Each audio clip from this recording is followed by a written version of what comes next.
Davis stood in the center of the living room pouring a glass of champagne to celebrate the sale of an apartment he didn't own. He looked at me with that sickening, pitying smile, the kind you give a child who doesn't understand the real world, and said he had found us a more suitable rental for my budget. He thought he was the landlord. He thought he was the one in control. He didn't know that the eviction notice he was planning to serve was actually for himself. If you're watching this video, tell me where you're from or what time it is for you. I never thought that keeping a secret would be the thing that saved my life. But looking back now, if I had told Davis about the deed to the apartment during our first date, or even during our engagement, I would have lost everything. I would be on the street and he would be counting my money. To understand why I lied, you have to understand the 3 years before I met him. I was 25 years old and I was exhausted. Not just tired. I mean the kind of exhaustion that settles into your bones and makes your teeth ache. I was working as a graphic designer for a mid-sized marketing firm downtown, and while the salary was decent on paper, the cost of living in the city was suffocating. I sat at my kitchen table in my cramped studio rental, staring at a spreadsheet on my laptop.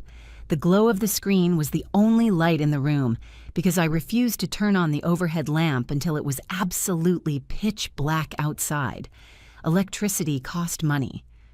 Okay, I whispered to myself, my voice sounding raspy in the empty room. If I skip the subway and walk the 40 blocks to work, that saves $2.90. Times 2 trips a day, that's $5.80. I typed the number into the spreadsheet.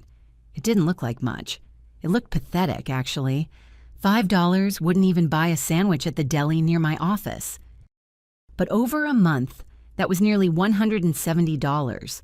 Over a year, it was $2,000. I leaned back in my chair and rubbed my eyes. My friends were out tonight.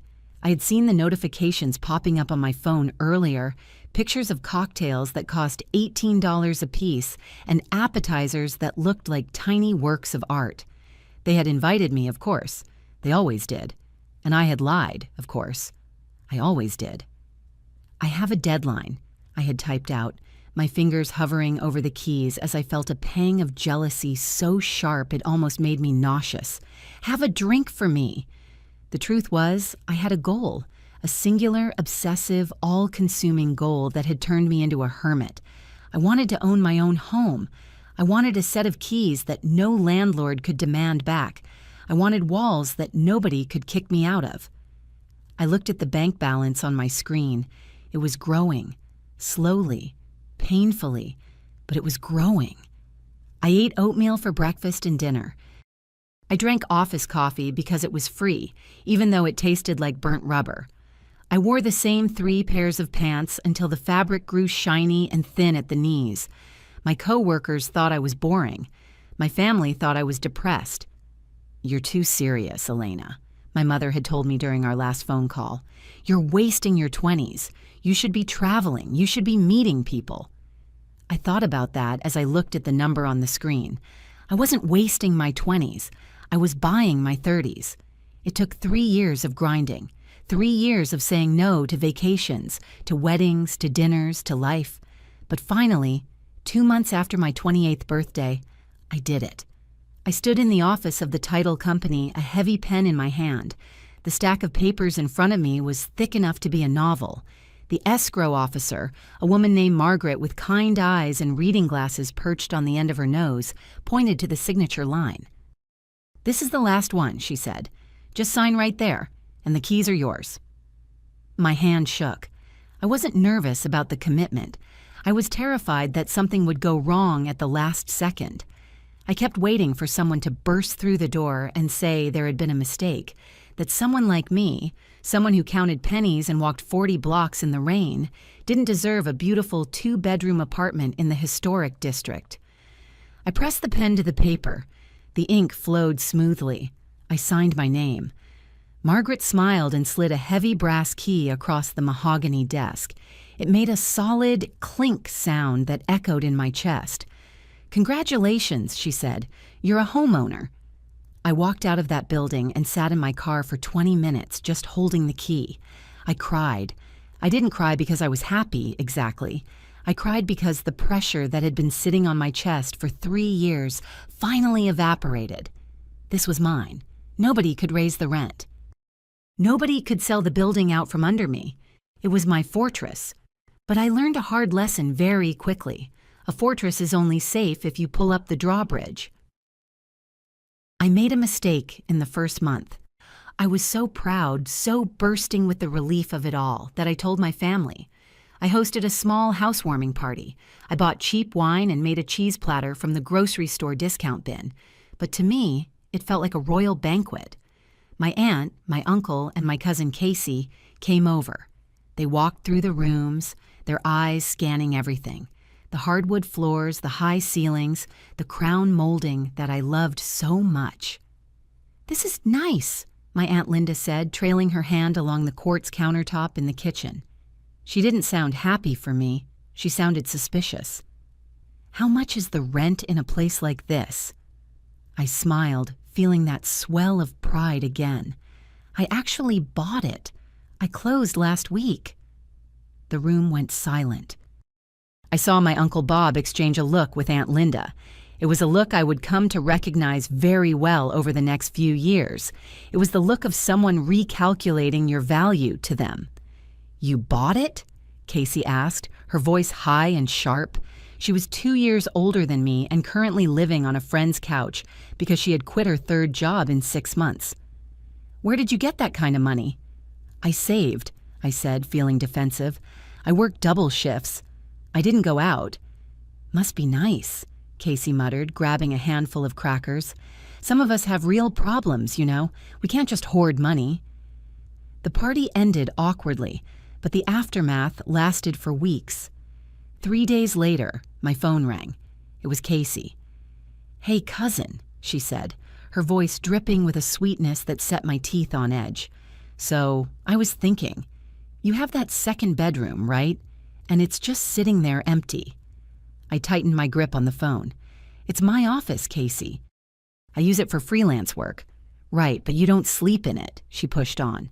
"Look, my situation with Sarah is getting toxic. I need a place to crash. And since you own the place, you don't have a landlord to answer to. I could pay you like $300 a month. That helps you with the mortgage, right?" My stomach twisted. $300? The market rate for a room in this neighborhood was $1,200, and I knew Casey.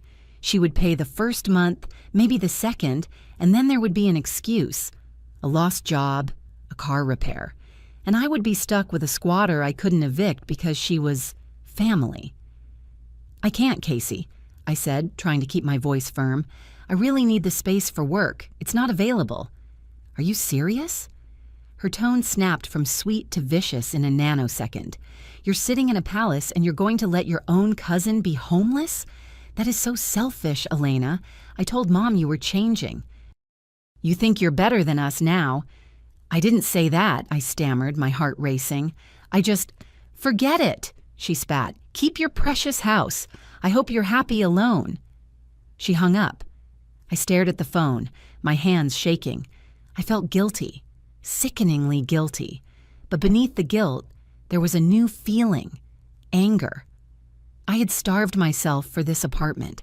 I had sacrificed everything. And within 5 minutes of finding out I had something of value, my family felt entitled to a piece of it. That was the moment I made the rule. If I met someone new, a friend, a coworker, and especially a romantic partner, I would never tell them I owned this place. To the world, I was a renter. To the world, I was just scraping by, just like them. It was the only way to be safe. 6 months later, I met Davis. It was a Tuesday morning, and the sky had opened up, dumping a torrent of rain on the city. I was standing in line at the coffee shop near my office, dripping wet because my umbrella had inverted in the wind 2 blocks away. I was miserable, cold, and dreading the morning meeting with my art director. "I think the universe is trying to tell us to go back to bed," a voice said behind me. I turned around. There was a man standing there, wiping rain off a leather jacket. He was beautiful. That was the only word for it. He had that all-American look. Sandy blonde hair that was perfectly messy, bright blue eyes that crinkled at the corners, and a jawline that looked like it had been chiseled out of granite. I laughed, wiping water off my nose. "I think you're right. I'm Elena." "Davis," he said, flashing a smile that probably stopped traffic. "Nice to meet you, Elena." We moved up in the line. I ordered my usual black coffee. Old habits die hard, and I still hated spending $5 on a latte. Davis stepped up to the register. "I'll have a large cappuccino with oat milk," he said confidently. He reached into his back pocket, and then his face fell. He patted his jacket pockets. He checked his front jeans pockets. "Oh no," he muttered, his face turning a charming shade of pink. "I left my wallet in my gym bag. I am so sorry." He looked at the barista, then at me, looking genuinely mortified. "I can run out to the car." My internal alarm bells should have rung. They should have been screaming. Wallet forgetting is the oldest trick in the book. But he looked so embarrassed, so sincere, and it was just a coffee. "Don't worry about it," I said, sliding my card into the reader before I could overthink it. "I got it. You can get the next one." "Are you sure?" he asked, looking relieved. "I feel terrible. I'm usually so organized." "It happens," I said. "Really, it's fine." We ended up sitting at a small table by the window for 45 minutes. I was late for work, and I didn't care. Davis was charismatic. He was funny. He did an impression of his boss that made me laugh so hard I snorted coffee up my nose. He asked me about my life. I told him I was a graphic designer. "That's amazing," he said, leaning in. "I love creative people. I work in sales, which is soul-sucking, but it pays the bills. I'm actually on the verge of closing a massive deal with a tech startup. Once that hits, I'm thinking of starting my own consultancy." "That sounds exciting," I said. "So where do you live?" he asked casually, taking a sip of the cappuccino I had paid for. "Are you a city girl or do you commute?" I hesitated. This was the moment. The split second where I had to decide which version of the truth to tell. I thought about Casey. I thought about the way my aunt had run her hand along my countertop like she was appraising merchandise. "I live in the historic district," I said carefully. "I found a decent apartment there." "Oh, nice area," Davis said. "Rent must be killer there, though." "It's manageable," I lied. "I got lucky with the landlord. He hasn't raised the rent in a few years."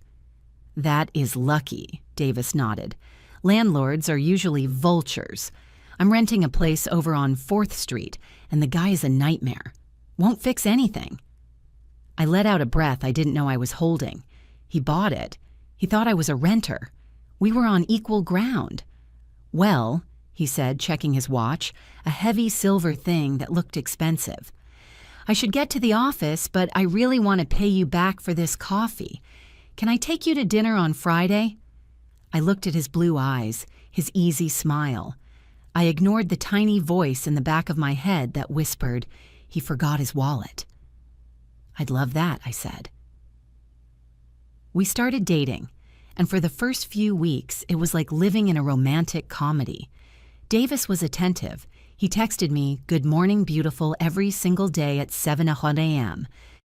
He sent me playlists of songs that reminded him of me.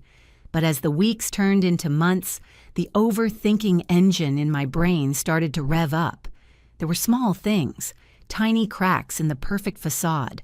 For one, he really did hate spending money. When we went out to dinner, he would scrutinize the bill for 10 minutes, complaining about the tax or the service charge. "Can you believe they charge $3 for filtered water?" he would grumble. "It's criminal." Then there was the Archway deal. That was the big project he was working on. Every time I saw him, the deal was about to close. "Next week," he would say, pacing around my living room. "Next week, the signatures land, and my commission is going to be 5 figures. We should go to Italy to celebrate." "That sounds great," I would say from the kitchen, chopping vegetables for a dinner I had paid for. Again, he brought up money a lot. Not in a greedy way exactly, but in an obsessed way. He talked about passive income and leveraging assets and all these buzzwords he picked up from finance podcasts. One night, about 4 months into our relationship, he was at my apartment. We were sitting on the couch watching a movie. He looked around the room, his eyes scanning the ceiling. "You know," he said, "this place has great bones. High ceilings, original hardwood. Your landlord is sitting on a gold mine." I stiffened. "Yeah, it's a nice building." "How much did you say you pay again?" he asked. I hadn't said. I had avoided the number. "Enough," I said vaguely. "Why?" "I'm just thinking," Davis said, gesturing with his beer bottle. "If this guy ever decides to sell, you should let me know. I could probably negotiate a deal, or we could find investors." "He's not selling," I said quickly. "He's an old guy. He's holding on to it for his grandkids." That was a lie I invented on the spot. A fake landlord named Mr. Henderson. I gave him a backstory in my head. Retired, lives in Florida, hates email. It was easier to lie about a person than a concept. "Too bad," Davis sighed. "You're throwing away a lot of money on rent here, Elena. You're paying off his mortgage instead of building your own equity. It's not smart financial planning." I wanted to scream. I wanted to grab the deed from my safe box in the closet and shove it in his face. "I am building equity. This is mine. I have more net worth than you do." But I looked at him, at the way he was calculating the value of my walls, and I swallowed the words. "I know," I said quietly, "but I like living here." "Narrative fallacy," he said, using one of his buzzwords. "You're emotionally attached to a liability. We need to get you into an asset mindset." We. He was already using we. I lay awake that night while he snored beside me, staring at the shadows on the ceiling. Why didn't I tell him? Because every time he talked about money, it felt like a game where he needed to be the winner. If I told him I owned this place, the dynamic would flip. He wouldn't be the savvy businessman teaching the naive artist about finance anymore. He would be the guy with the maxed-out credit cards dating the woman with the property portfolio. I didn't think his ego could handle it. And God help me, I didn't want to lose him. I was lonely, and despite the red flags, being with him was better than eating oatmeal alone in the dark. 6 months in, Davis said it was time to meet his mother. "She's a tough cookie," he warned me as we drove to the restaurant. "She raised me on her own. She expects a lot, just be yourself, but maybe the professional version of yourself." We met at a steakhouse that had white tablecloths and waiters in tuxedos. Pamela was already seated when we arrived. She was a striking woman. She looked like an older, sharper version of Davis. Perfect silver hair, a black dress that looked expensive, and enough gold jewelry to anchor a small boat. "Davis!" she exclaimed, standing up to kiss him on the cheek. Then she turned to me.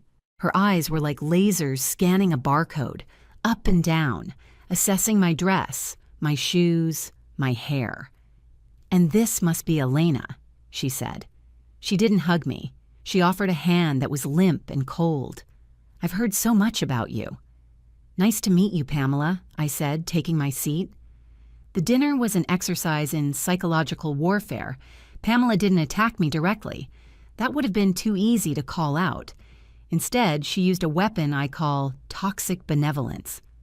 "So, Davis tells me you're an artist," she said, cutting her filet mignon with surgical precision. "A graphic designer," I corrected gently. "Right," she smiled, a tight, pitying smile. "It must be so stressful constantly worrying about where your next paycheck is coming from. Freelance work is so unstable. I don't know how you sleep at night. You're very brave." I gripped my fork. "I'm actually full-time at an agency. It's quite stable." "Oh, well, that's good," she said, waving her hand dismissively. "But in this economy, agencies are the first to fold. I just worry about you, dear. Davis is on such a high trajectory with his sales career. I hope you don't feel left behind." I looked at Davis. He was nodding along, chewing his steak. He didn't see the insult. He heard his mother complimenting his career. "Elena is doing fine, Mom," Davis said, but he didn't sound convinced. "She's renting a nice place in the historic district." Pamela's ears perked up. Renting? Alone? Yes, I said.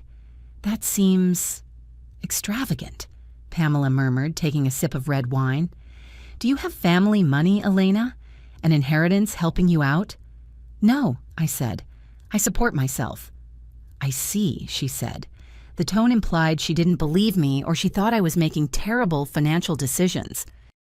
Well, it's good to enjoy your life while you're young, I suppose, before the reality of savings and retirement sets in. Davis has always been so responsible with money. He's been building his portfolio since he was 20. I choked on my water. Davis? The guy who forgot his wallet? The guy who drove a leased BMW he could barely afford? Mom, Davis smiled, preening. Stop bragging. It's true, she insisted.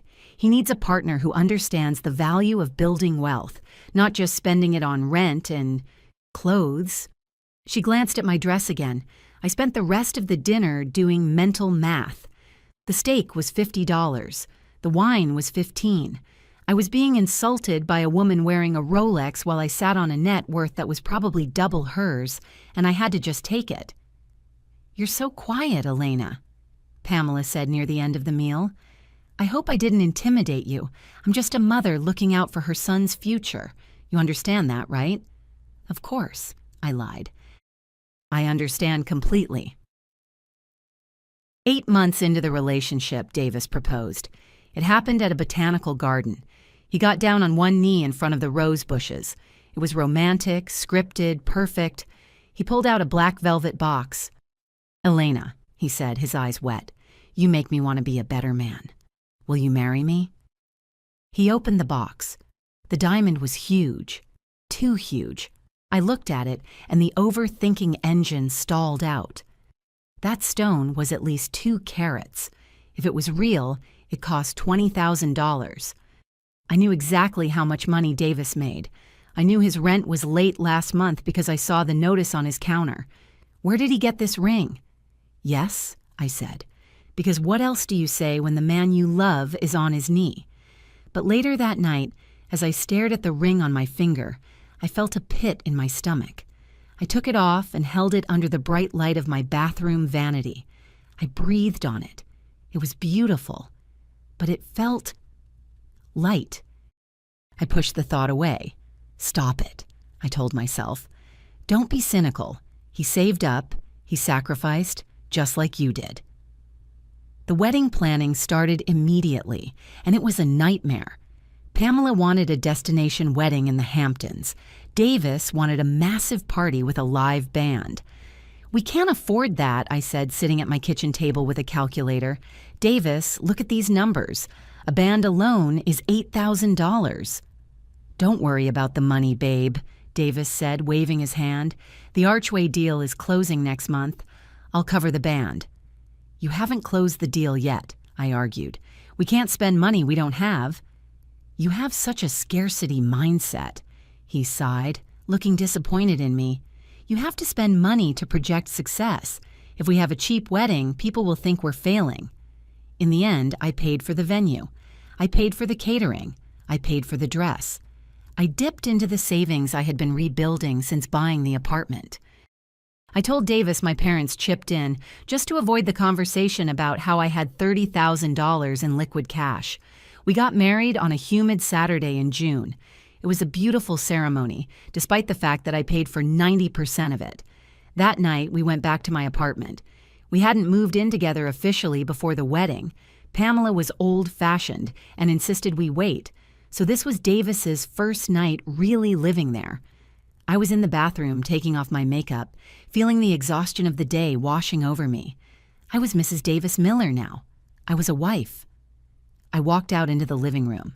Davis was standing there, hands on his hips, looking around the room like he was inspecting a property he just acquired. You know, he said, turning to me with a grin. I've been thinking. About what? I asked, unzipping my dress. About this place, he said. Now that we're married, we don't need to throw money away on rent anymore. I was looking at the market. If we give notice to your landlord next month, we can find a cheaper place in the suburbs. We can save the difference. I froze. Davis, I like this apartment. It's close to my work. He walked over and kissed my forehead. I know, babe, but think about the future. Once we sell this place, once we leave this place, we can start fresh. Actually, he paused and a strange look crossed his face. A look of calculation. What? I whispered. I bet the landlord would sell this place if we approached him right, Davis said. We could buy it, flip it, and use the profit for a down payment on a real house. A house with a yard, a house for a family. My blood ran cold. Flip it? Davis, I said, my voice trembling. We just got married. Can we not talk about moving on our wedding night? I'm just planning, Elena, he said, sounding annoyed that I wasn't matching his enthusiasm. I'm the head of the household now. I need to make sure we're making smart moves. He walked into the bedroom, whistling. I stood in the dark living room alone. The keys to the apartment were in my purse on the counter. The deed was in the safe in the closet, buried under a stack of old tax returns. He wanted to buy my apartment from my imaginary landlord. He wanted to flip my home, and he thought he was the head of the household. I looked at the front door. I should have run. I should have packed a bag right then and there.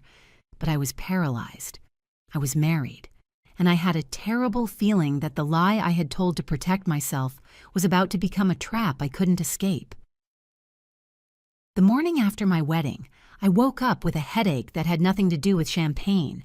The sunlight was streaming through the sheer curtains I had bought on sale 3 years ago and hemmed myself by hand, and hitting Davis's face.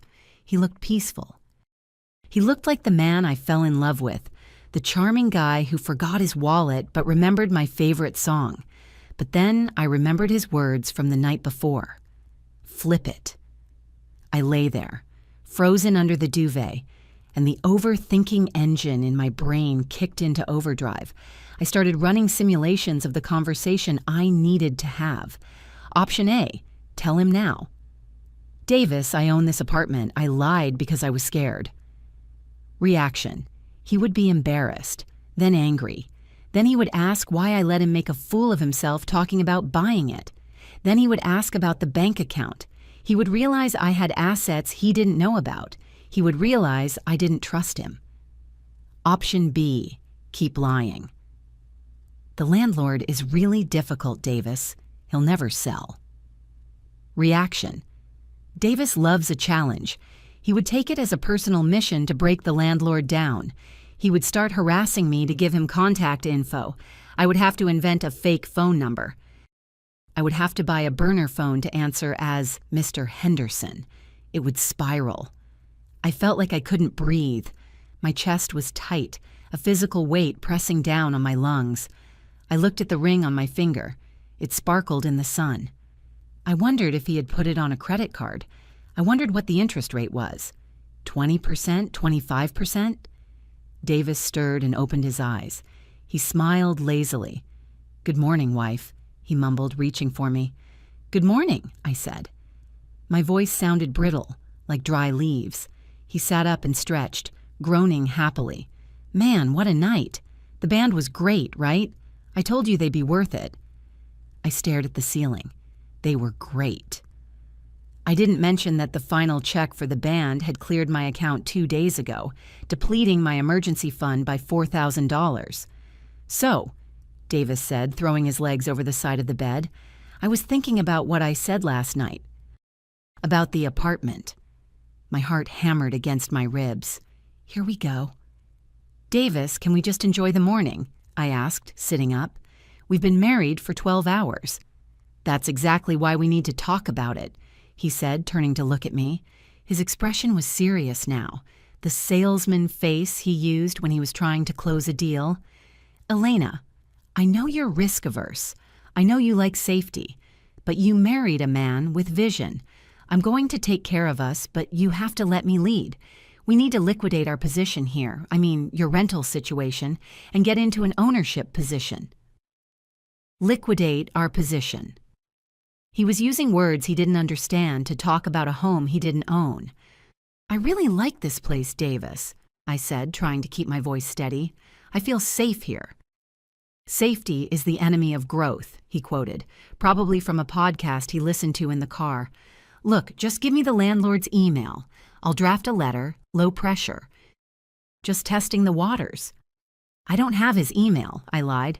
"We only communicate by mail. He's very old school." Davis rolled his eyes. "Of course he is. Boomers sitting on property like dragons on gold. Fine, I'll write a letter. You can mail it." I nodded, feeling sick. "Okay, we can write a letter." I walked into the bathroom and closed the door. I turned on the shower so he wouldn't hear me hyperventilating. I was trapped. I had married a man who viewed my sanctuary as a stepping stone, and I was too cowardly to tell him the truth. 3 days later, I was at work. I was staring at a logo design for a bakery, trying to decide between 2 shades of pink, when my phone buzzed. It was Davis. "Hey, babe," he said. His voice had that tightness to it, the tone he used when he was stressed but trying to act cool. "Hey," I said, saving my file. "Everything okay?" Yeah, everything's fine," he said quickly. Too quickly. "Look, I just got off the phone with Mom. She's having a bit of a rough patch." My hand tightened on the mouse. "What kind of rough patch?" "Oh, you know," Davis said vaguely. "Cash flow issues, the house maintenance. She's feeling a little overwhelmed living alone in that big place. She needs to rent it out for a bit to get some liquidity." "Okay," I said, waiting for the other shoe to drop. "So I told her she could crash with us for a few weeks," Davis said. He said it fast, like he was ripping off a Band-Aid. "Just until she gets her tenants sorted. She's already packing. She'll be there tonight." I felt the blood drain from my face. "Tonight? Davis, you didn't ask me." "I didn't think I needed to ask permission to help my own mother," he said, his voice dropping into that defensive register. "She's family, Elena. We have that second bedroom you're just using for storage. It's empty space." "It's my office," I said. "It's where I freelance." "You can work at the dining table," he dismissed. "It's temporary, 2 weeks, maybe 3. Don't be like this. Don't be cold." Cold.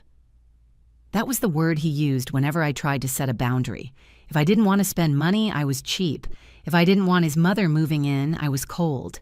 "Davis, our apartment is 1,200 square feet, I argued, trying to appeal to logic since emotion wasn't working. "There's only 1 bathroom. It's going to be crowded." "It's temporary," he repeated, louder this time. "She's my mother, Elena. She raised me. I'm not going to tell her she can't stay with her son because his wife needs a dedicated room for her little freelance projects. She's coming. Please just be nice." He hung up before I could say no. I sat there in my cubicle, staring at the screen. The pink bakery logo mocked me. Be nice. I opened my banking app. I checked my balance. $28,000 and change. I calculated the cost of an extra person. Water bill would go up. Electric would go up. Food costs would double because Pamela didn't eat generic brands. I wanted to scream.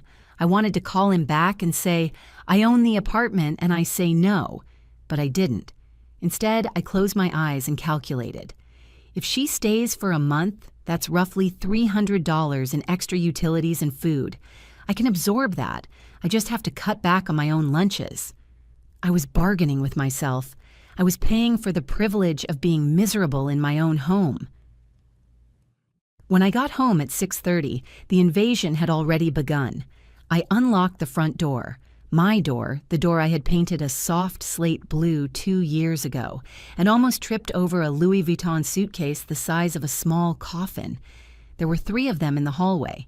"Hello?" I called out. Pamela emerged from the kitchen. She was holding a glass of wine.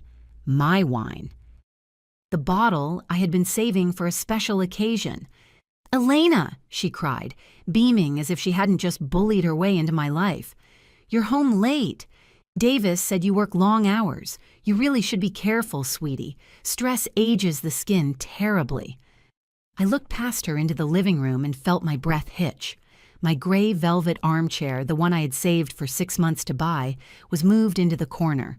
The rug was rotated. The coffee table books were gone. "What happened to the living room?" I asked, dropping my keys in the bowl. "Oh, I just tidied up," Pamela said, waving her hand with the wine glass. "The flow was all wrong. You had that chair blocking the natural light. It was very bad feng shui. And those books, well, they were a bit cluttered. I put them in the closet." I walked into the room. My plants, my fiddle leaf fig that I had kept alive against all odds, were moved away from the window to a dark corner behind the TV. "The plants need light, Pamela," I said, moving to put them back. "They were blocking the view," she said, her voice sharpening just a fraction. "And honestly, Elena, the pots are a bit utilitarian. We should get you some nice ceramic planters. I saw some lovely ones online, only $200 each." "I like these pots," I said, my voice tight, "and I'm putting the chair back." "Don't be silly," she laughed, a tinkling, condescending sound. "Davis likes it this way. He said it opens up the room. You want your husband to be comfortable in his own home, don't you?" His own home. The phrase hit me like a physical slap. She didn't know. Neither of them knew. They were rearranging my furniture, drinking my wine, and judging my taste, all while assuming I was just the tenant's wife. "Where is Davis?" I asked, abandoning the chair for a moment. "He went to pick up pizza," she said. "I told him to get the one with the truffle oil. I know it's extra, but you deserve a treat after working so hard." She smiled at me over the rim of the glass. It was a predator's smile. She knew exactly what she was doing. She was marking her territory. I walked into the kitchen to get a glass of water. I opened the cupboard where I kept my mugs. They had been rearranged, color-coded. I gripped the edge of the counter until my knuckles turned white. "Breathe," I told myself. "It's just 2 weeks. You can survive 2 weeks." Hence, 2 days later, I opened the refrigerator to get my lunch for work. I had meal prepped on Sunday, chicken, broccoli, and brown rice in plastic containers. It was boring, but it cost less than $3 a meal. The shelf was empty. My containers were gone. In their place were glass jars filled with things I didn't recognize. Artichoke hearts, imported olives, a block of cheese that looked like it cost more than my shoes. "Pamela," I called out. She walked in from the living room wearing a silk robe. It was 10 in the morning on a Wednesday. "Yes, dear." "Where is my lunch?" I asked.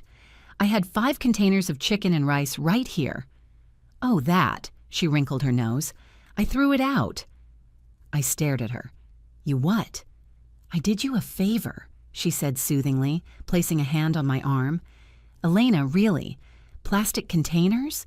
Do you know how many toxins leach into your food from plastic? And that chicken looked gray. I was worried it had turned. You can't be poisoning your body with cheap food." "It was perfectly fresh," I said, my voice rising. "I made it on Sunday, and those containers were reusable." "Well, now you don't have to worry about it," she said, opening the fridge and gesturing to the fancy items. "I went shopping. I bought organic kale, grass-fed beef, and some lovely nitrate-free prosciutto. Davis needs to eat better if he's going to perform at work, and so do you. You look a little peaked." I looked at the fridge. "Did you pay for this?" Pamela laughed softly. "I put it on the house card. Davis gave it to me. He said to get whatever we needed." The house card was a credit card that was linked to my bank account. I had added Davis as an authorized user last week for emergencies. Groceries were not an emergency. I pulled out my phone and checked the transaction history. Whole Foods, $342. $342.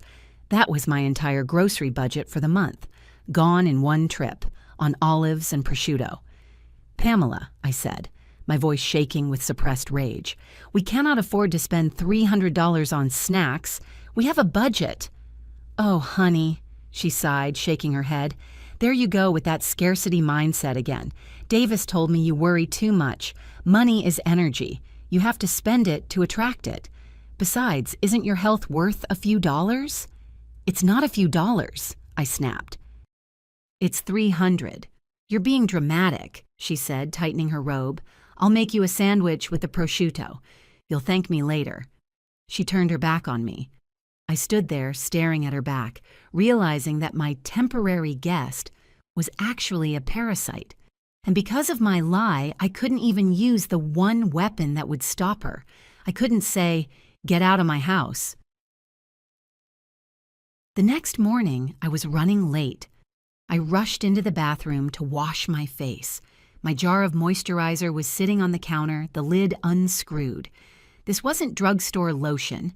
This was the one luxury item I allowed myself, a specialized cream for my sensitive skin that cost $85 a jar. I used it sparingly. A tiny dab twice a day. One jar usually lasted me 4 months. I looked inside. A huge gouge was missing from the center. It looked like someone had scooped it out with 3 fingers. I felt a physical pain in my chest. I did the math instantly. That was probably $20 worth of product. Gone. "Pamela!" I yelled, losing my composure. She appeared in the doorway, toothbrush in hand. "Goodness, Elena, why are you shouting?" "Did you use my face cream?" I held up the jar. "I just tried a little bit," she said, shrugging. "My skin felt so dry with this city air. I didn't think you'd mind sharing. We're family." "You didn't take a little bit," I said, pointing to the crater in the jar. "You took a huge scoop. This is prescription grade, Pamela. It's expensive." "Well, it's not working very well if you're this stressed out," she said, spitting into the sink. She rinsed her mouth and looked at me in the mirror.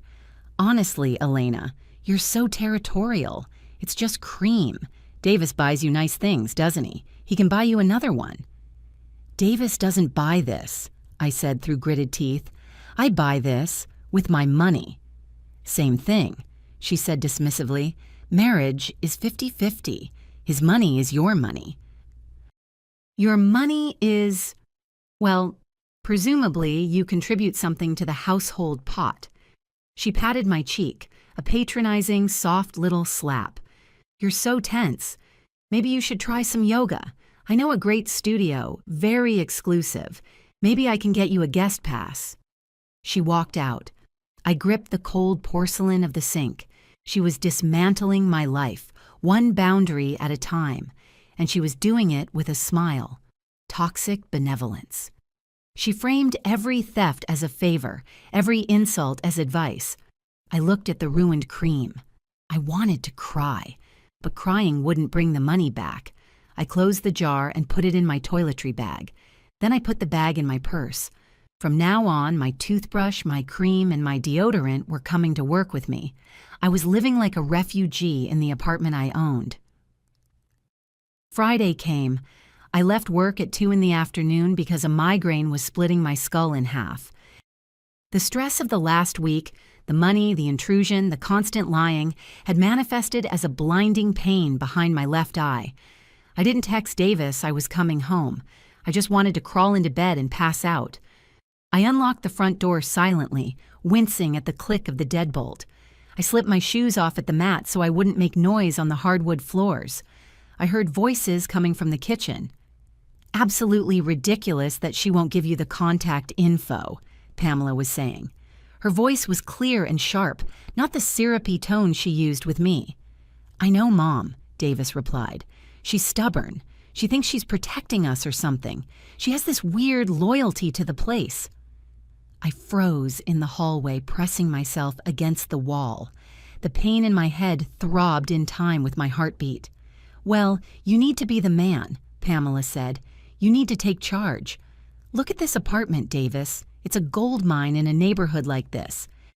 If you can get the landlord to sell directly to you, no agents, no listing fees, you could get it for what, $350? "Maybe $370, Davis said.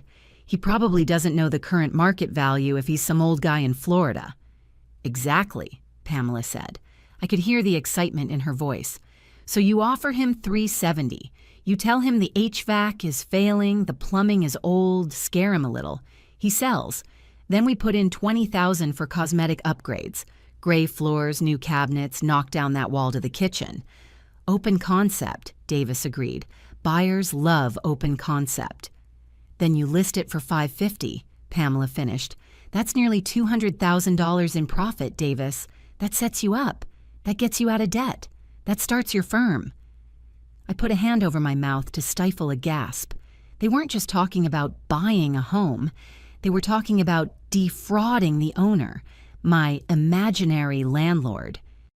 They were planning to lie about the condition of the apartment, my apartment, to trick an old man into selling cheap. "But Elena is the problem," Davis said, sighing. "She's happy renting. She doesn't want to move. If we flip this place, we have to live somewhere while we do the renovations. She'll hate that." "Stop worrying about what she hates," Pamela snapped. "She doesn't have the vision you have.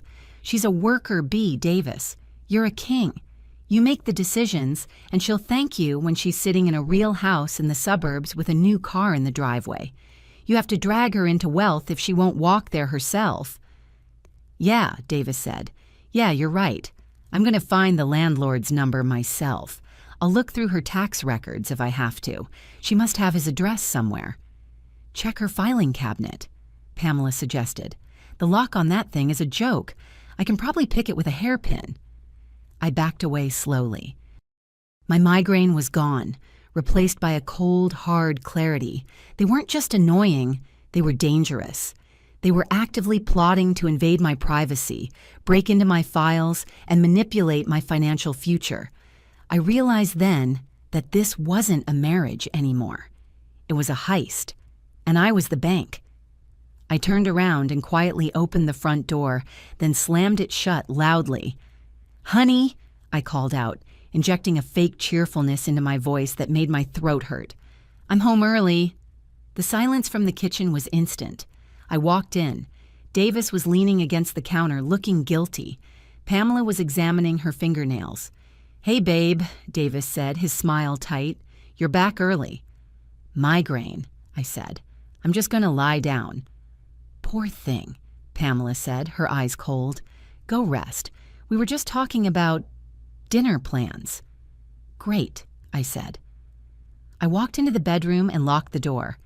I didn't lie down.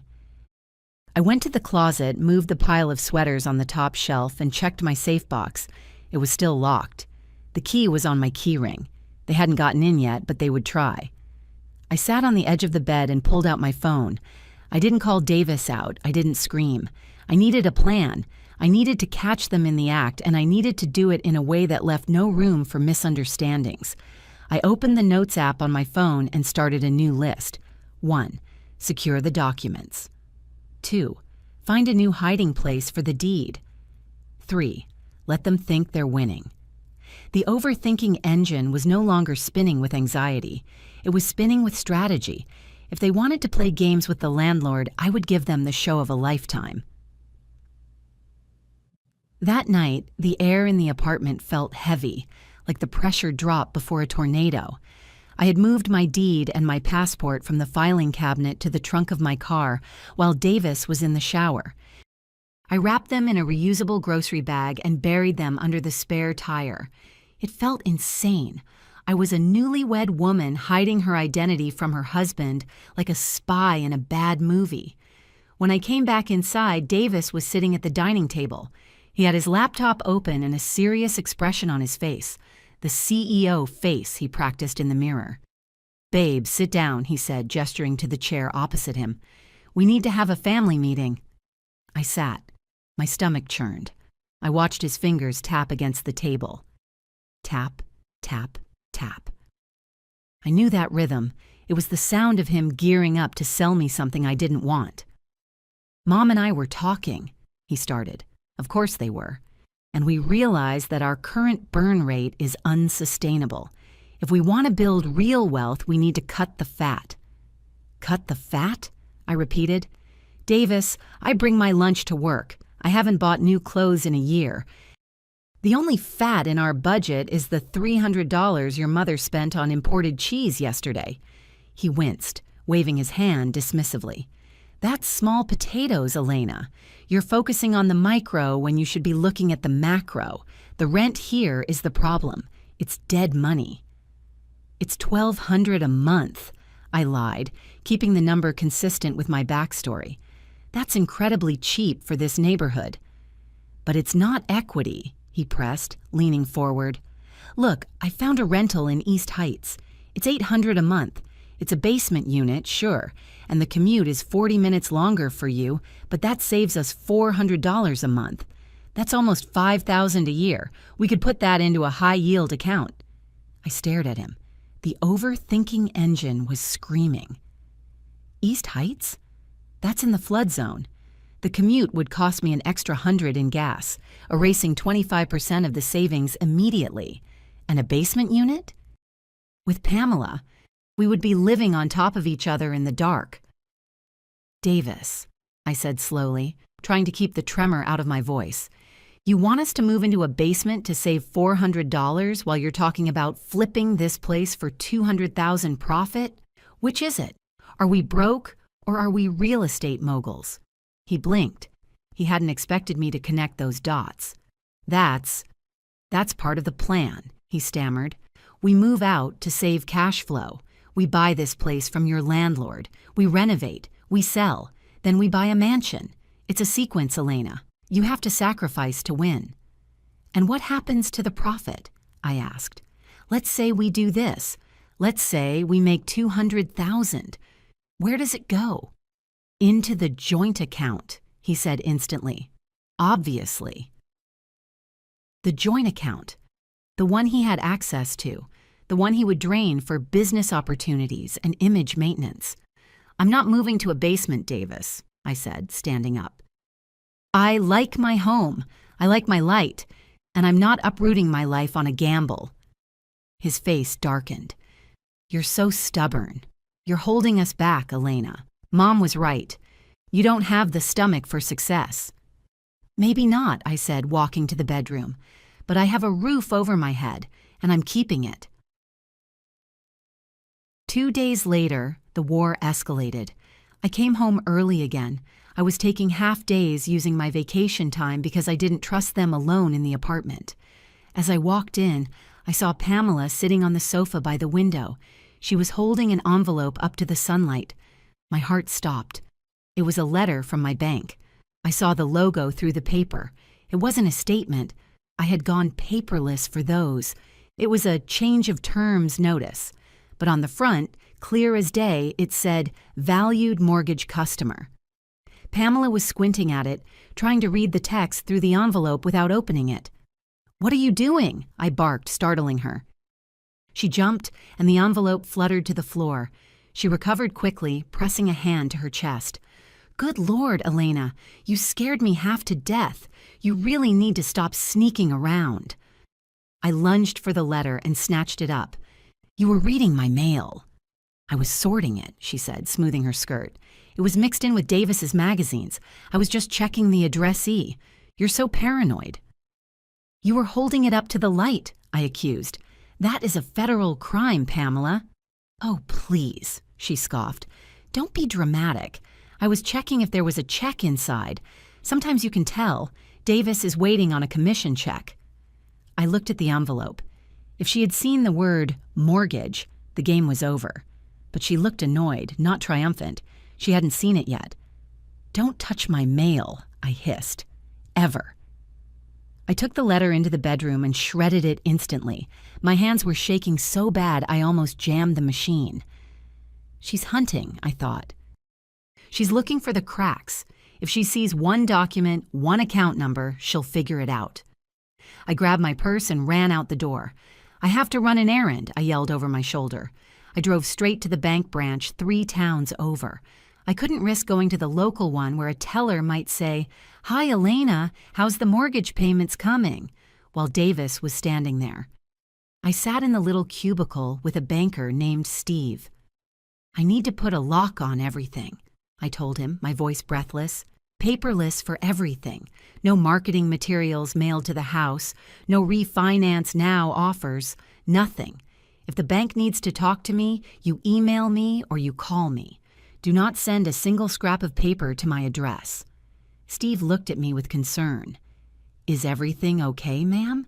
Is this a domestic violence situation?" I hesitated. Was it? They weren't hitting me. They were just trying to steal my life. "It's a privacy situation," I said. "Just, please. Flag my account. High security. He typed on his keyboard. Click, click, click. Done, he said. Digital only. No mail. I walked out of the bank feeling like I had just reinforced the walls of my fortress. But as I drove home, I realized the walls were closing in on me too. I was scrubbing my existence to hide from my own husband. When I got back, the atmosphere in the apartment had shifted. It wasn't tense anymore. It was electric with excitement. Davis and Pamela were in the kitchen, drinking my wine again. They were smiling. "There she is," Pamela chirped. "We have wonderful news." I put my keys in the bowl, my guard instantly up. "What news?" "I called in a favor," Pamela said, beaming. "My old friend, Mr. Parker. He's a real estate appraiser, one of the best in the city. He usually only does commercial properties, but he agreed to come over tomorrow to do a full assessment of the apartment." I froze. "Why?" "So we have ammo," Davis said, slapping the counter. "When we approach your landlord, Mr. Henderson, right?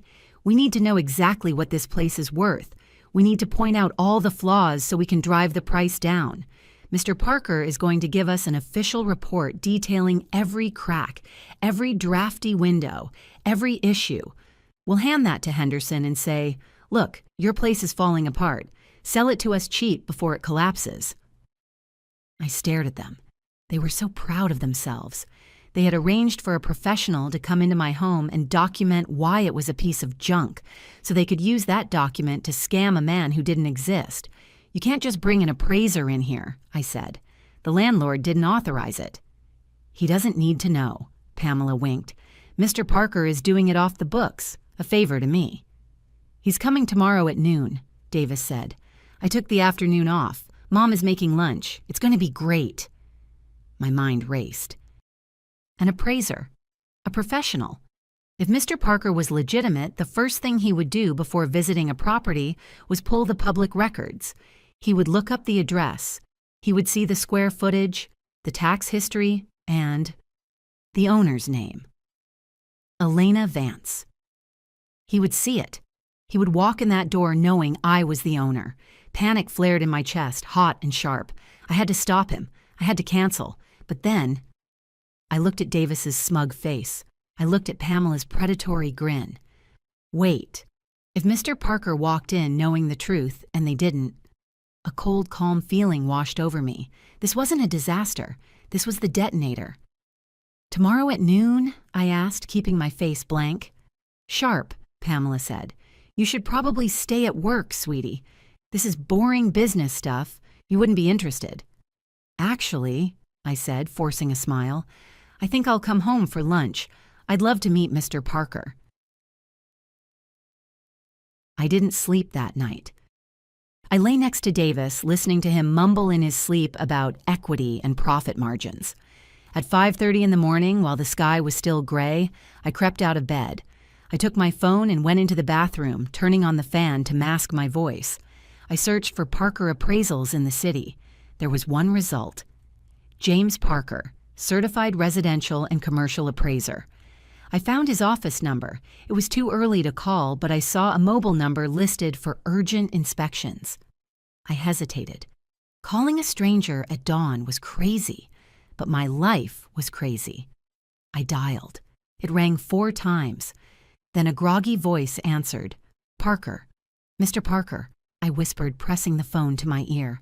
"I'm so sorry to call this early. My name is Elena Vance. You're scheduled to visit my apartment today at noon. My mother-in-law, Pamela Miller, called you." There was a pause.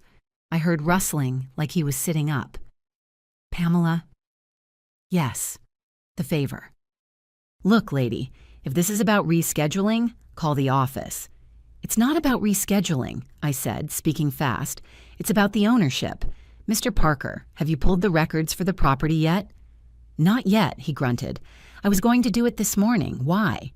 "When you pull them," I said, "you're going to see that I am the owner, Elena Vance." Silence. "Okay," he said slowly. "So you're the client. Pamela said she was the prospective buyer." "She thinks she is," I said.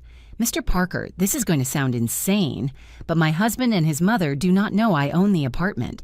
They think I'm renting. They hired you to appraise it so they can trick the landlord into selling it to them."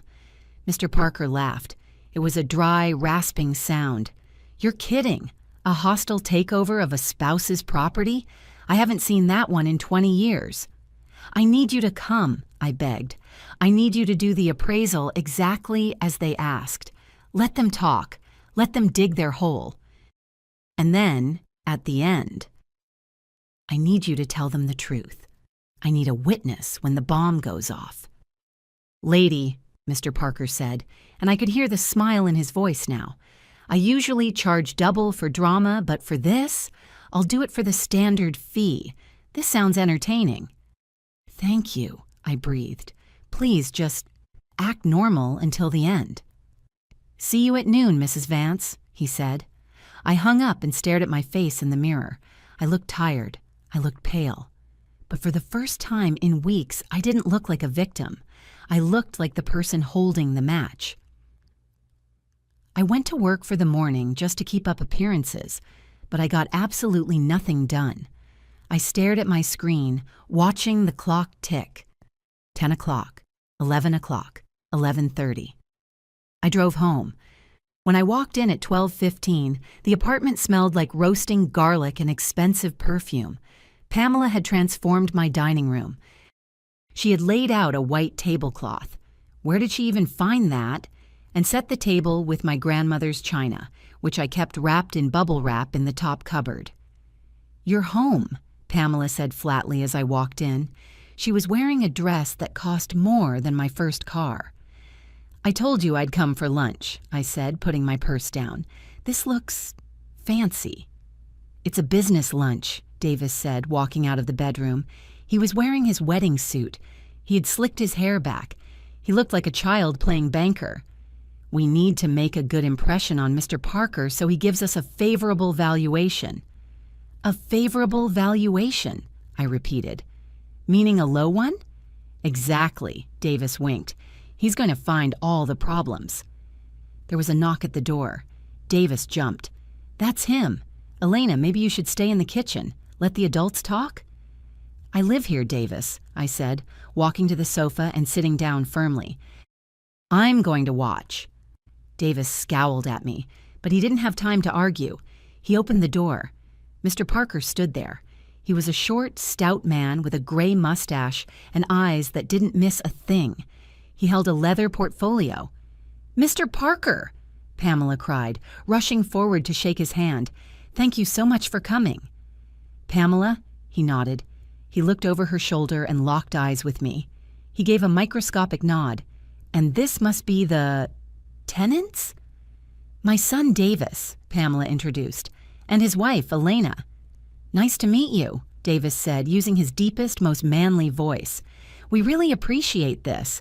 We're looking to make a cash offer to the owner, so we need the hard truth about the condition." "Cash offer," Mr. Parker repeated, keeping his face deadpan. "I see. Well, let's take a look."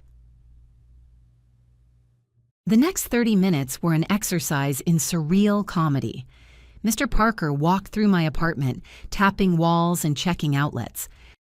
Davis and Pamela trailed him like eager puppies, pointing out disasters that didn't exist. "Look at this trim," Davis said, pointing to the baseboard in the hallway. "It's scuffed. That's going to need total replacement. Thousands of dollars." Mr. Parker made a note. "Scuffed trim. Check." They moved to the kitchen.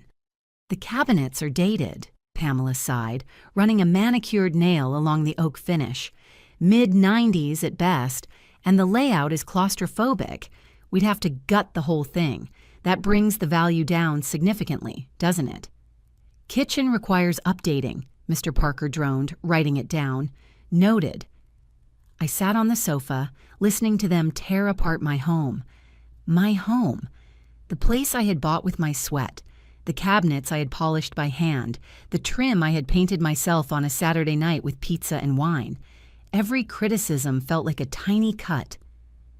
"The windows are drafty," Davis announced from the bedroom. "I can feel a breeze. Probably dry rot in the frames." "And the view," Pamela added. "It looks right into the alley. Who wants to see trash cans? That's a deduction." I clenched my fists in my lap. It's a historic district alley, I screamed internally. It's charming. And the windows are double-paned energy efficient, you moron. But I stayed silent. I let them dig. Finally, they came back to the living room. Mr. Parker closed his portfolio. Well, he said, I think I've seen enough. It's pretty bad, isn't it? Davis asked hopefully. Like a teardown, practically? It certainly has. Character, Mr. Parker said diplomatically. So can we sit down? Pamela asked, gesturing to the table.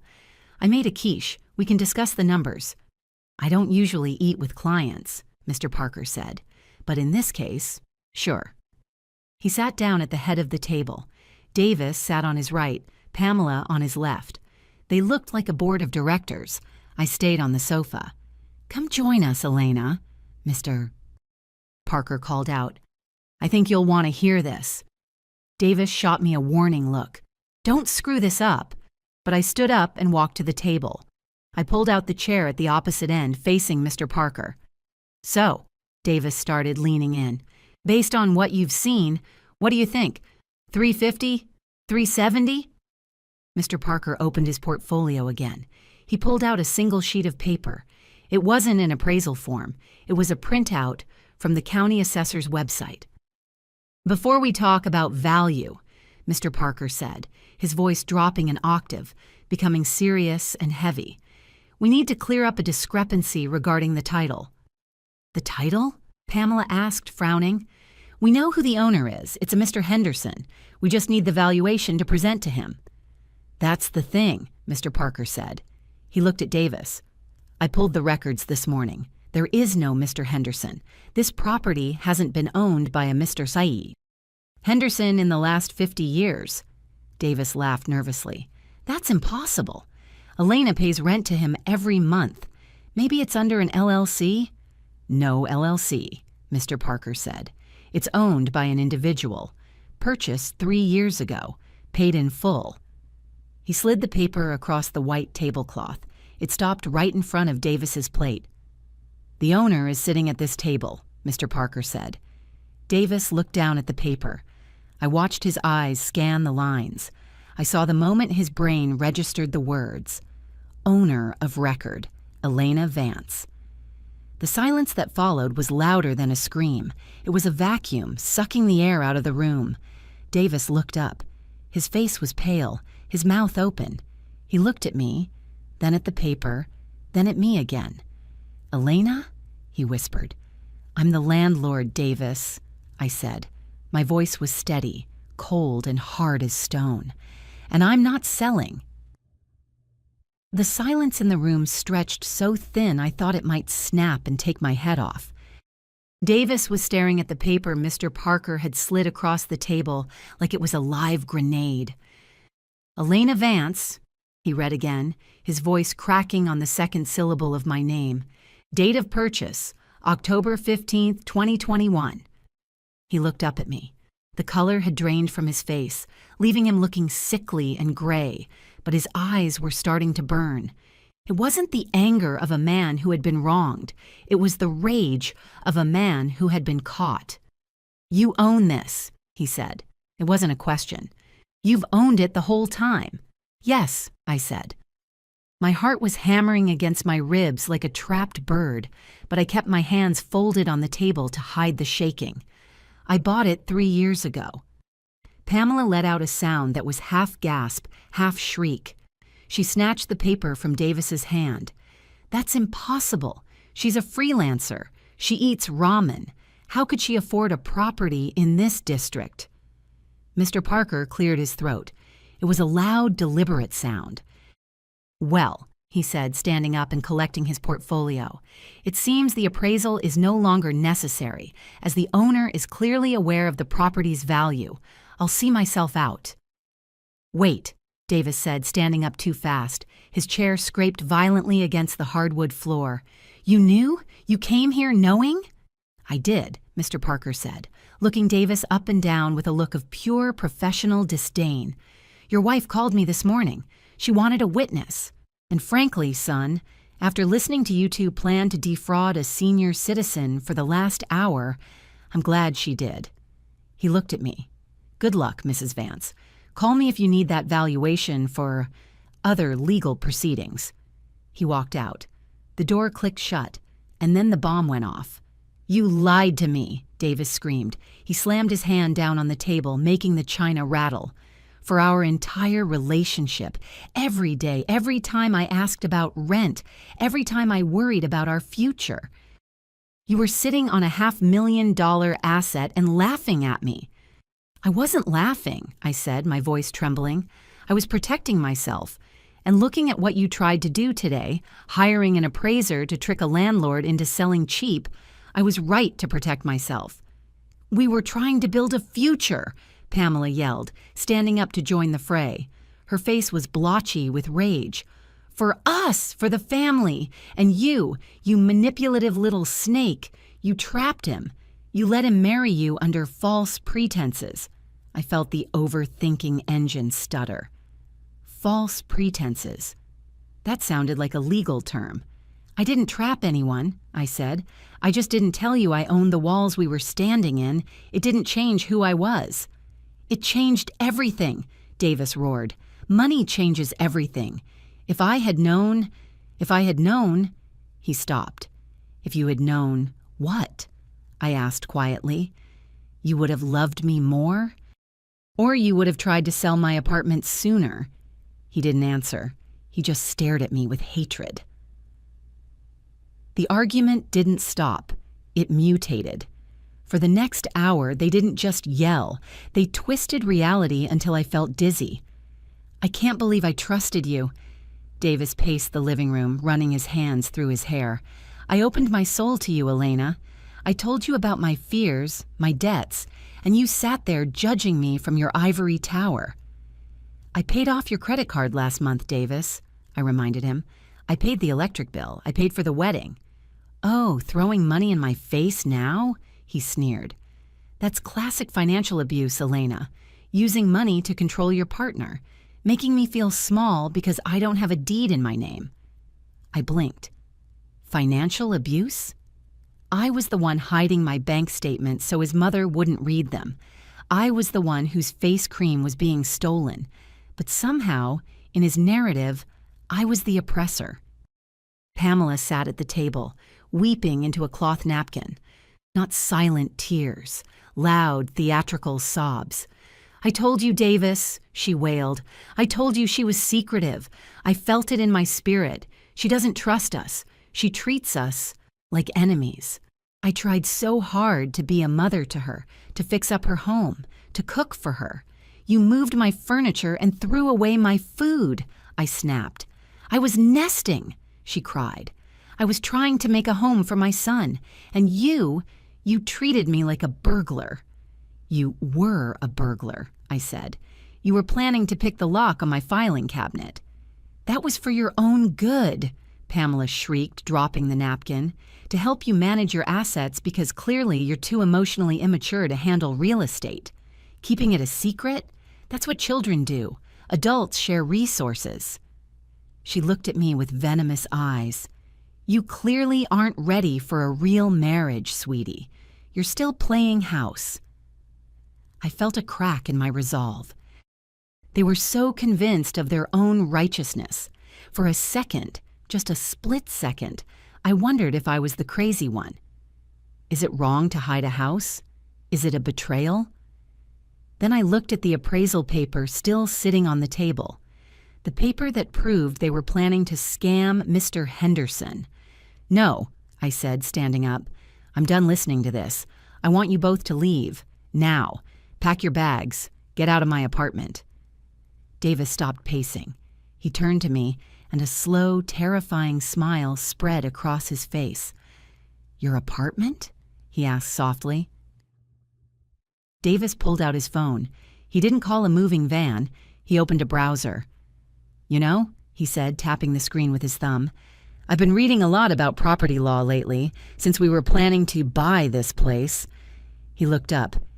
"Did you know that in this state, assets acquired during the marriage are community property?" I bought this 3 years before the marriage, I said. It's separate property, I checked. Sure, Davis nodded. But we've been married a month, and in that month, I've lived here. I've contributed labor. Remember when I fixed the sink? I've contributed to the marital atmosphere. And now, well, now that we're married, the appreciation value of the property might be considered a marital asset.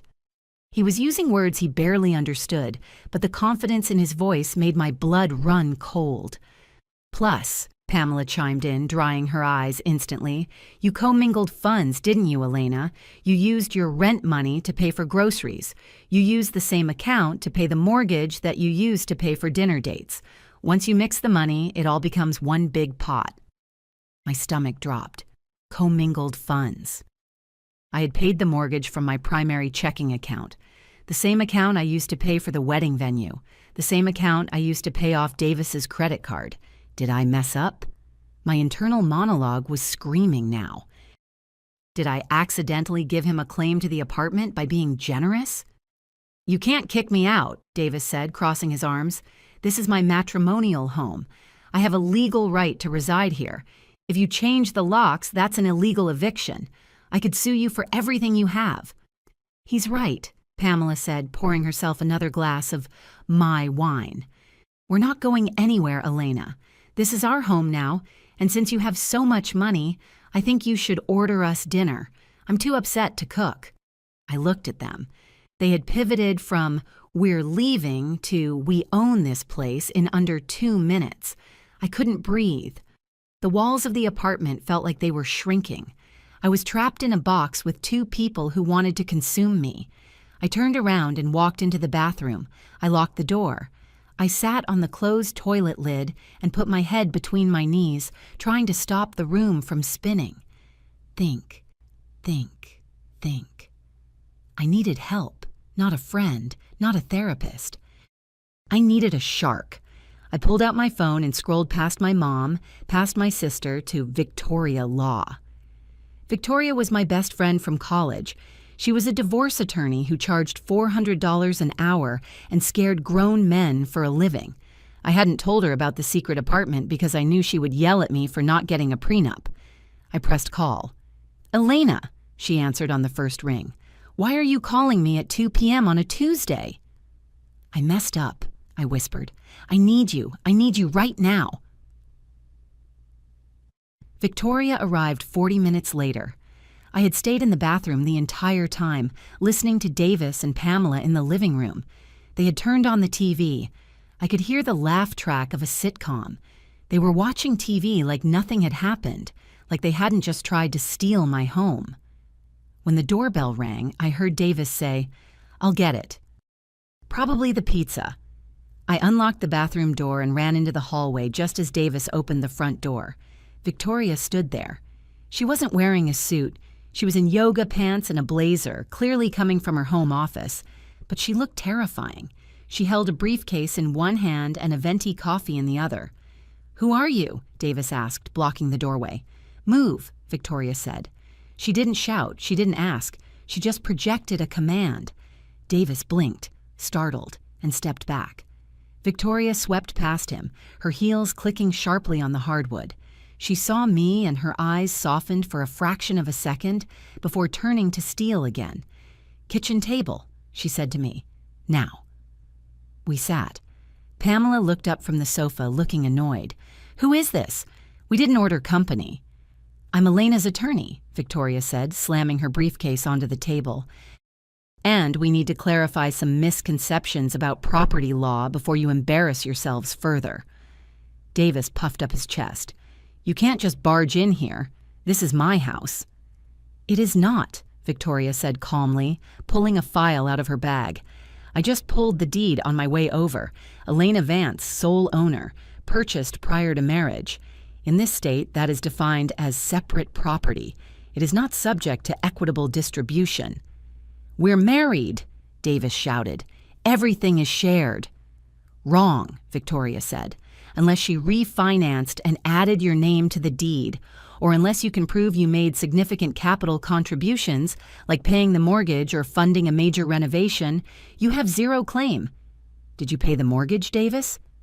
Davis looked at his feet. I paid for groceries sometimes. Groceries are consumables, Victoria said, dismissing him with a wave. They don't build equity. You have no claim to the title. What about commingling?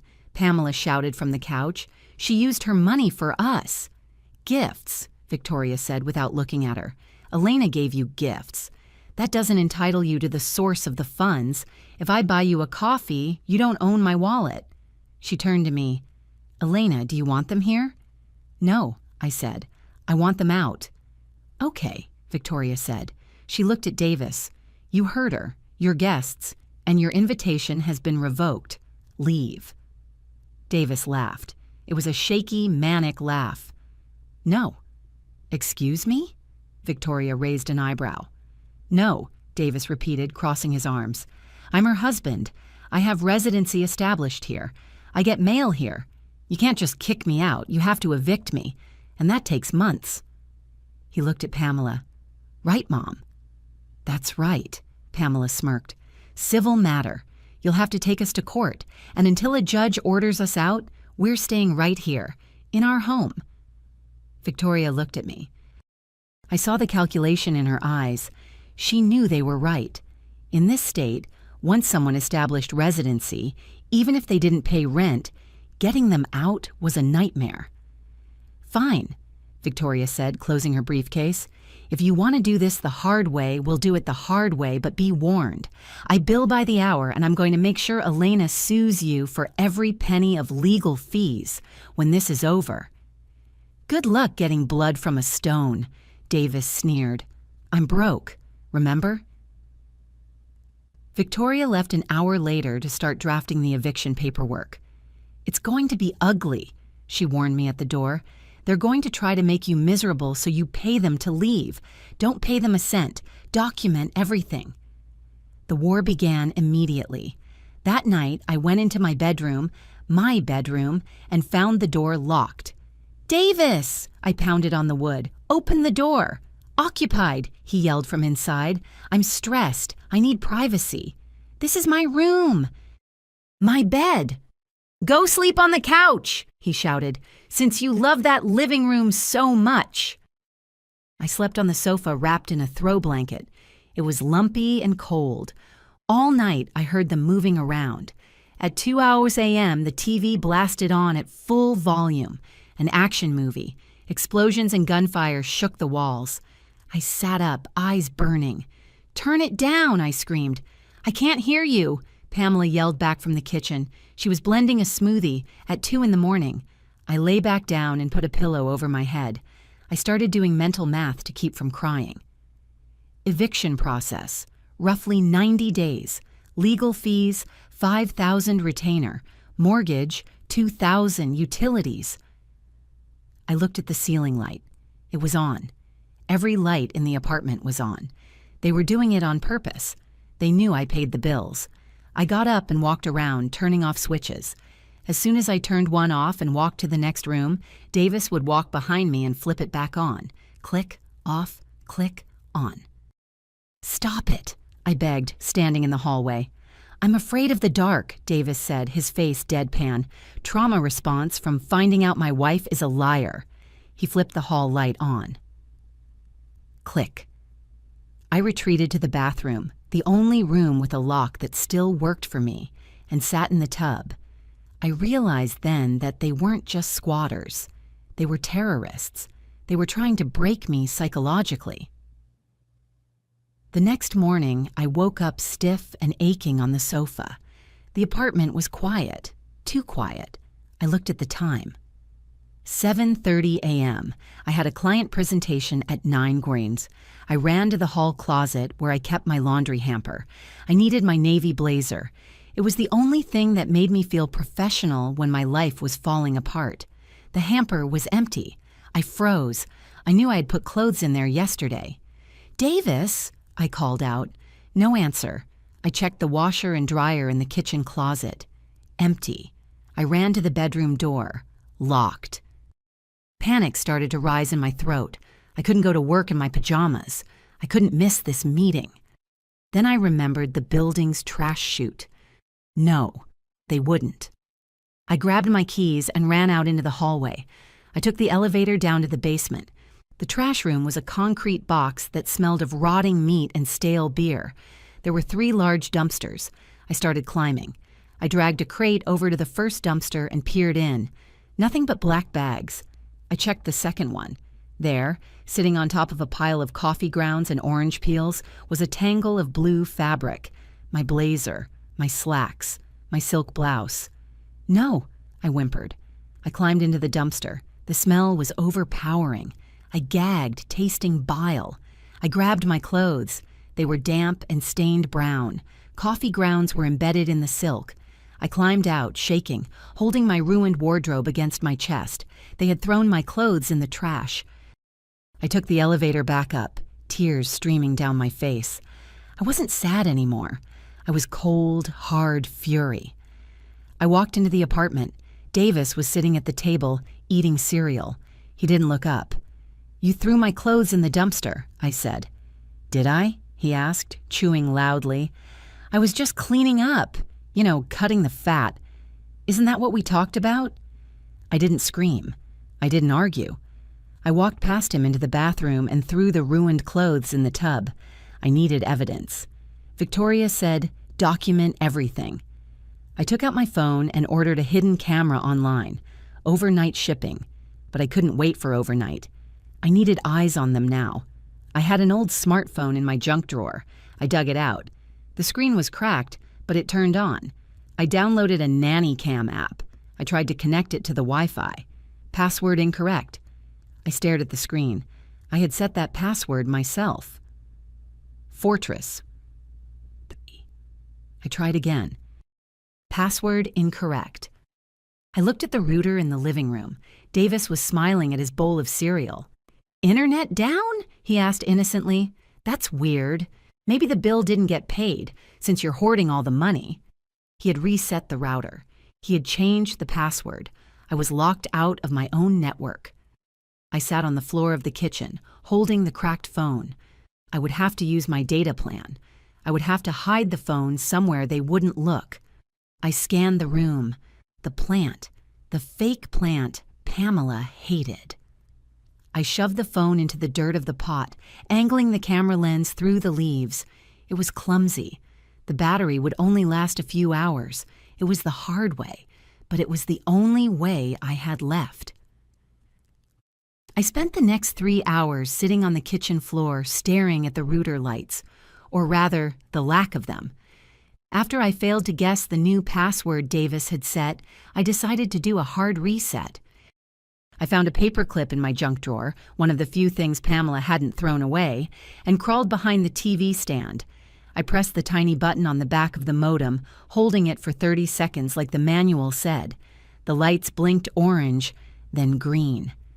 Factory settings restored. I smiled. A tiny, petty victory. I pulled up my phone and connected using the default password printed on the sticker. Connected. I stood up, dusting off my knees. "Checkmate," I whispered. Then Davis walked into the room. He was holding a pair of kitchen shears. "What are you doing?" I asked, my smile faltering. "Fixing the internet," he said calmly. He reached behind the TV stand, grabbed the yellow fiber optic cable that ran from the wall to the modem, and snip. He cut the cord. The lights on the modem went dead instantly. "There," he said, tossing the severed cable onto the floor. "Now nobody has internet since you want to play games with the password." I stared at the cut wire. That wasn't a standard Ethernet cable. That was the fiber line installed by the ISP. I couldn't just buy a replacement at the store. I would have to schedule a technician. It would take days. "Davis," I said, my voice trembling with disbelief. "I work from home. I have deadlines." "Guess you better go to a coffee shop," he shrugged.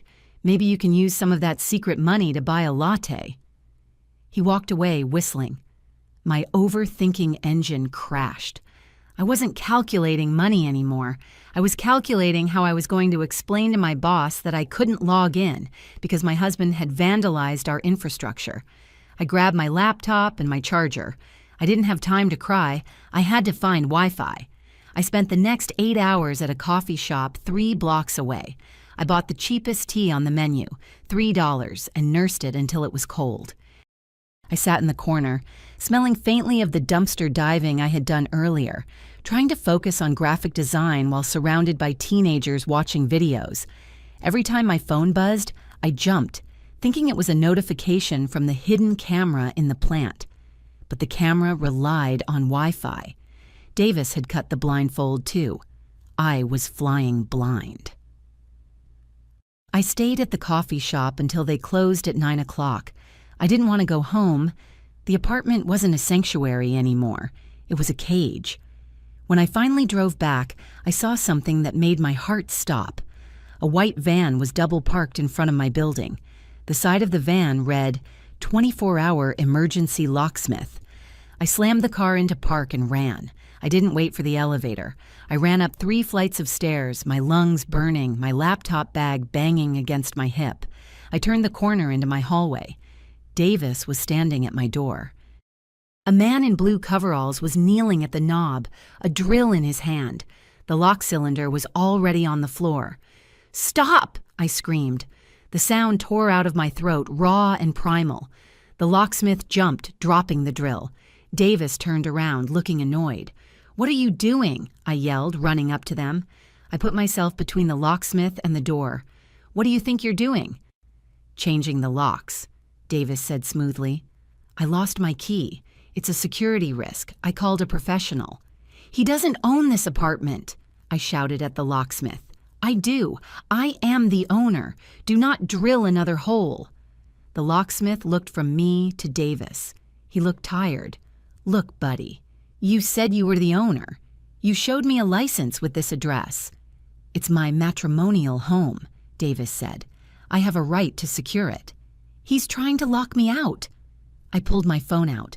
My hands were shaking so hard I dropped it. I scrambled to pick it up. "I'm calling the police." "Get away from my door," Davis laughed. "Go ahead. Call them. Tell them your husband is changing a lock. They won't care." I dialed 911. "Emergency," the dispatcher said. "My husband is breaking into my apartment," I sobbed. "He's drilling the locks. He's trying to lock me out. I have the deed. Please send someone." The 10 minutes it took for the police to arrive were the longest of my life. The locksmith packed up his tools and stood against the wall, clearly not wanting to be involved. Davis leaned against the doorframe, smirking at me. "You're making a scene, Elena," he whispered. "The neighbors are watching. You're embarrassing yourself." "I don't care," I hissed. 2 officers came up the stairs, a man and a woman. They looked bored. "Who called?" the male officer asked. "I did," I said, stepping forward. "I own this apartment. This man, my husband, hired a locksmith to change the locks without my permission. He's trying to illegally evict me." "It's a domestic dispute," Davis said, putting on his nice guy voice. "We're having a disagreement. I lost my key, that's all." "Do you have identification?" the female officer asked. I handed her my license. I pulled up the property tax bill on my phone. "Elena Vance, sole owner." She looked at Davis. "ID?" He handed over his license. It still had his mother's address on it because he had been too lazy to update it. The officer looked at the deed, then at Davis. "Sir," she said, "you can't change the locks on a property you don't own, especially if the owner is standing right here telling you to stop." "But I live here," Davis argued. "I'm her husband." "That's a civil matter," the male officer said. "But the locks stay as they are. If you drill this door, it's destruction of property. Do you understand?" Davis's face turned purple. "Fine, fine." He looked at me with pure hatred. "Send the locksmith away," the officer ordered. The locksmith practically ran to the elevator. "We can't make him leave," the officer told me quietly. "Since he has established residency, you have to go through the eviction process, but he can't lock you out. If he tries again, call us." They left. I stood in the hallway with Davis. The lock was half disassembled, hanging by a screw. "You think you won?" Davis spat. "You just humiliated me in front of the cops. You're going to pay for that, Elena." He went inside and slammed the door. I stood there staring at the wood. I had won the battle, but I was terrified of the war. I couldn't go inside. Not yet. I sat on the floor in the hallway, hugging my knees. I felt dirty. I felt ashamed. The police had been to my home. My neighbors had probably heard everything. A door opened down the hall. I flinched, expecting another confrontation. It was Mr. Turner from 4B. He was an elderly man, a retired history teacher who usually only left his apartment to get the mail. He was wearing slippers and a cardigan. He walked slowly toward me. I wiped my eyes, trying to look composed. "I'm sorry about the noise, Mr. Turner," I whispered. "I'm so sorry." "Don't apologize, dear," he said softly. He held out a small black notebook. "Here," he said. I looked at it. "What is this?" "I've been hearing them," he said. "The thin walls. Well, old buildings have ears. I heard him screaming at you about the money. I heard his mother talking about throwing things away." He tapped the notebook. I wrote it down. Dates, times, direct quotes. I thought you might need it. For the lawyers. I opened the book. His handwriting was shaky but legible. October 12th, 11:30 p.m. Male voice screaming about bank accounts. Thumping sound on wall. October 14th, 2 Salmon a.m. Loud music. Female voice. Older, laughing. Today, 9:15 p.m. Locksmith drill. Female voice. Elena, screaming for help. I looked up at him, tears blurring my vision again. This stranger had been listening. He hadn't judged me. He had documented my torture. "Why?" I asked. "Because bullies hate witnesses," Mr. Turner said. "And I hate bullies. If you need me to stand up in front of a judge and read this, I will." I stood up and hugged him. He smelled like old paper and peppermint. "Thank you," I sobbed into his cardigan. "Thank you." For the first time in weeks, I didn't feel alone. I had an ally, and he had receipts. The next week was a blur of legal preparation. I was living in a state of suspended animation. I slept with my bedroom door wedged shut with a rubber doorstop because the lock was flimsy. I ate protein bars I kept in my car. I showered at the gym. I met Victoria at her office on a rainy Thursday. "We have the hearing date," she said, sliding a paper across her glass desk. "Monday at 9. "Monday," I repeated. 3 days. "We need to be bulletproof," Victoria said. "Davis has a lawyer now, some guy named Lawrence. He's a strip mall shark. He's going to argue that you're financially abusive and that the apartment is marital property because of implied joint tenancy. It's nonsense, but it muddies the waters." I pulled out my evidence. "I have the bank statements," I said, laying them out, "showing I paid 100% of the mortgage, utilities, and taxes." "Good," Victoria said. "What else?" "I have the transcript from the hidden camera," I said. "Before the Wi-Fi cut out, it recorded Pamela saying, 'We'll make her life hell until she pays us off.'" Victoria smiled, a shark smile. "That proves malicious intent. That's gold." "And I have a witness," I said. I handed her a photocopy of Mr. Turner's notebook. "My neighbor." Victoria read the entries. Her eyebrows went up. "This is better than a police report. This establishes a pattern of harassment. Elena, we're going to crush them." "I just want them out," I said. "I don't care about crushing them. I just want my keys back." "You'll get them," she promised. "But brace yourself. Court is theater. They're going to perform." I spent the weekend transcribing audio files and organizing receipts. Every time I heard Davis's voice on the recording, my stomach twisted. The calculation in his tone. The way he talked about me like I was an obstacle, not a person. Overthinking engine status. Red line. Cost of legal defense. $7,000 and counting. Cost of freedom. Priceless? I hoped so. The courtroom smelled like floor wax and old anxiety. The fluorescent lights buzzed with a sound that drilled right into my headache. I sat next to Victoria. I wore my backup suit. Gray, not as nice as the blue one they had destroyed. Davis and Pamela sat on the other side. Davis was wearing a suit I knew he had bought on a credit card I paid off. Pamela was wearing black, looking like a grieving widow.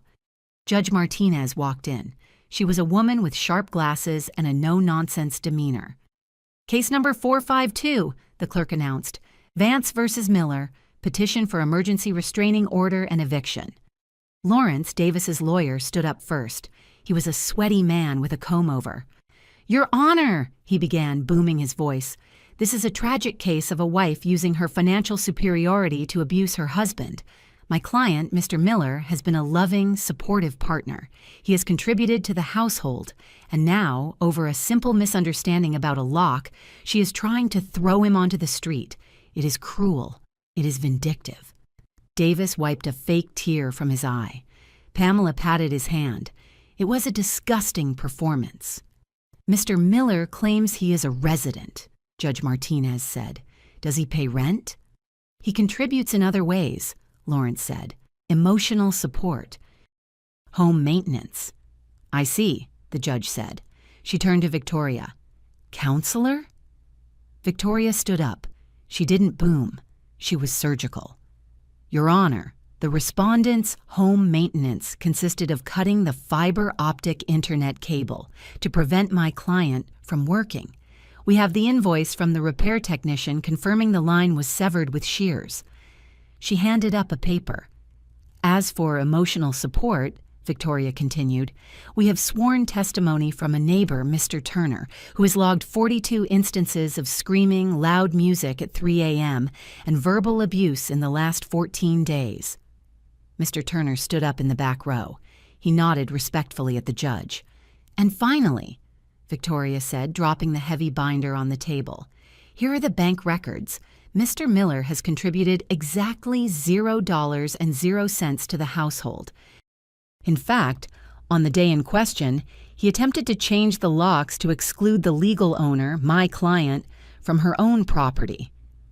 Judge Martinez flipped through the binder. The room was silent. She stopped at a page.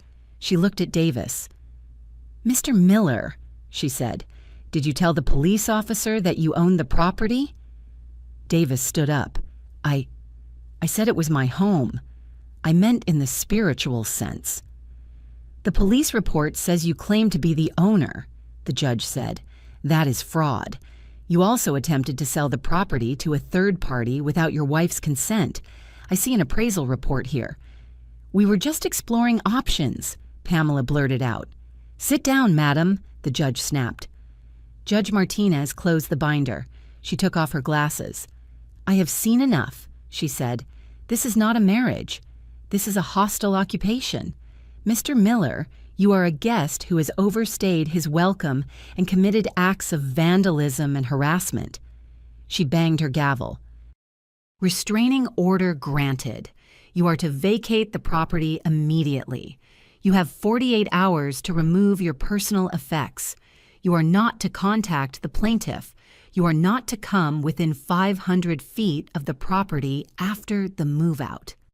"48 hours?" Lawrence sputtered. "Your Honor, he has nowhere to go." "Then I suggest he go to his mother's house," the judge said coldly, "since she seems so involved in his affairs. Next case." I let out a breath that I felt like I had been holding for 3 years. Victoria squeezed my hand under the table. "We won," she whispered. 2 days later, the police returned. This time, they weren't there to stop a lock change. They were there to supervise the exodus. I stood in the corner of the living room with Victoria and Mr. Turner. We watched as Davis and Pamela packed their boxes. They didn't have much. The Louis Vuitton suitcases, Davis's clothes. The expensive espresso machine Pamela had bought with my money. I let her take it. I didn't want it. The atmosphere was toxic. Pamela was muttering curses under her breath. "Ungrateful," she spat as she passed me, carrying a box of shoes. "You'll die alone, Elena. No man will ever want a woman who keeps secrets like you." "I'd rather be alone than robbed," I said. Davis was the last to leave. He carried a box of his electronics. He stopped at the door. He looked at the apartment, at the high ceilings, the crown molding, the light streaming through the windows he had tried to sell. Then he looked at me. "I loved you, you know," he said. It was the final manipulation, the last attempt to plant a hook in my heart. If you had just shared this with me, we could have been a power couple. We could have had it all. My overthinking engine was silent. For the first time, the math was simple. "You didn't love me, Davis," I said. "You loved the potential of what you could take from me. Goodbye." He stared at me for a second, waiting for me to crack. When I didn't, his face twisted into a sneer. He turned and walked out. The door closed. I waited until I heard the elevator ding. Then I locked the deadbolt. The silence in the apartment was deafening. It was heavy and thick. I looked around. The walls were scuffed from their boxes. There was a stain on the rug where Pamela had spilled wine. The internet cable was still taped together with electrical tape where the technician had patched it. It was a mess, but it was my mess. I slid down the wall and sat on the floor. I didn't cry, I just breathed, in and out. Mr. Turner walked over and handed me a peppermint. "It's over, dear," he said. "It's over," I repeated. I was 29 years old. I was getting divorced. My savings account was decimated by legal fees. My heart was broken. But I looked at the ceiling, my ceiling, and I knew one thing for sure. I was safe. And 3 months later. It has been 90 days since they left. The annulment is currently in process. Victoria argued that since Davis married me under the false pretense of being a partner while actively plotting to defraud me, the marriage was invalid from the start. Davis is fighting it, of course. He wants a divorce so he can try to claim spousal support. But the evidence from the flip scheme is pretty damning. He's currently living in Pamela's guest room, and rumor has it they are driving each other crazy. I spent the last 3 months exorcising them from the apartment. I repainted the living room a bright, warm yellow. I threw out the rug Pamela stained. I bought a new chair to replace the one she hated, and it's the most comfortable thing I've ever sat in. Financially, I'm rebuilding. The legal fees were brutal, nearly $12,000 in the end, but I view it as the cost of an expensive education. I'm back to my old frugal habits, oatmeal for breakfast, brown bag lunches, no fancy dinners, but it feels different now. Before, I was saving out of fear. Now, I'm saving out of freedom. I realized something important through all of this. My secret didn't ruin my marriage. My secret revealed my marriage. If I had told Davis about the apartment on day one, he would have just started the con sooner. He would have been smarter. He might have convinced me to put his name on the deed before I saw his true colors. The lie saved me. Mr. Turner and I have coffee every Sunday morning. He tells me stories about the neighborhood in the 70s, and I help him with his crossword puzzles. He's the grandfather I never had. Last week, I finally took the deed out of the trunk of my car. I bought a real fireproof safe, bolted it to the floor of my closet, and locked it inside. I am Elena Vance. I am a graphic designer. I am a homeowner. And I will never, ever apologize for protecting what is mine. If this story resonated with you, leave a like and consider subscribing. You can also drop any comment below, even just one word. Maybe tell me where you're watching from, or what time it is right now. Sometimes one word is enough to say you were here.